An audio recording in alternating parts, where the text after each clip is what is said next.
Hello everybody, Big D here, and it's time to review another movie which is not really a classic, I guess I would say. You know, it's about 10 years old, and it is Jersey Girl, which is directed by my mentor, my idol, Kevin Smith, man. I've seen almost every movie. I just need to see Red State.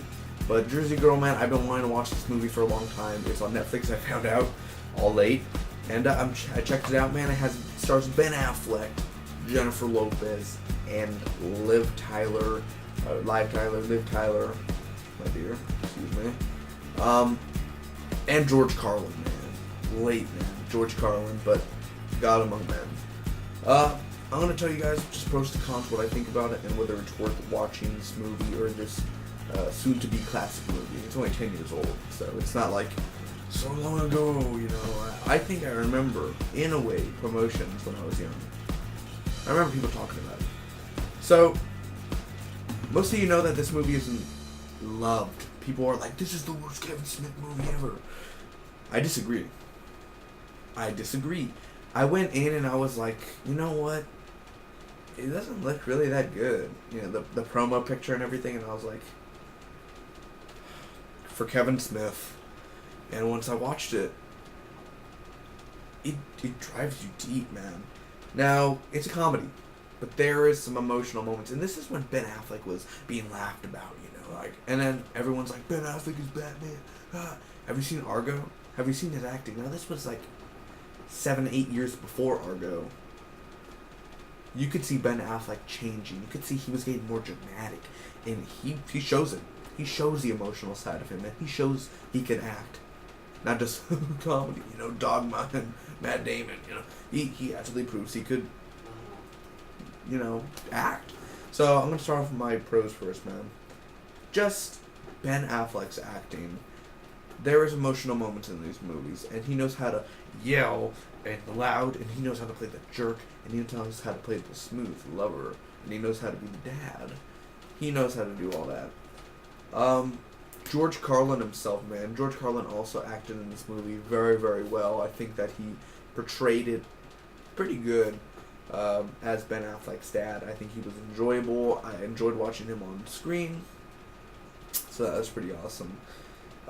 Kevin, I'm a fan of Kevin Smith. I'm always gonna be like, oh my God, Kevin Smith, best movie ever, stuff.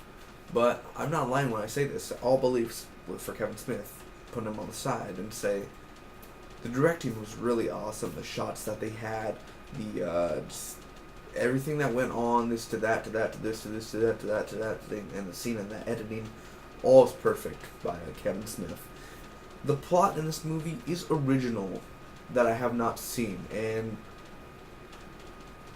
I don't want to give away too much, but just the plot itself of how Ben Affleck's a father and something happened in his life that, you know, kind of leaves him angered. He doesn't want to really be a father, but he has to take that responsibility at some point. So the plot's really cool, but I know it sounds like, oh, I've heard this. I think I've seen movies like this before. Oh no, once you see it, you're like, you know what? I've never actually seen that type of view or look at it before. Just the way it's written and directed. Just the kid who plays the daughter, she is so, you know, talking back at Ben Affleck and all that, whatever Z-Snap. She knows how to play for a young girl. She did pretty good. And when she wanted to be annoying, you got annoyed. When she wanted to be like, ah, funny, you laughed. It's just the way it is. So good acting from them. There are a couple cameos in here, and just the vibe of the movie itself is not bad. It's actually a pretty cool vibe. And it's one of those movies where I'm like, you know what? I think I'm going to show my parents this, or I think I'm going to tell my friends, hey, go watch Jersey Girl. It's actually a perfect family movie when you think about it. When you think deeply about it, Kevin Smith actually wrote a movie where it's, you know, Kevin Smith wrote a movie where it's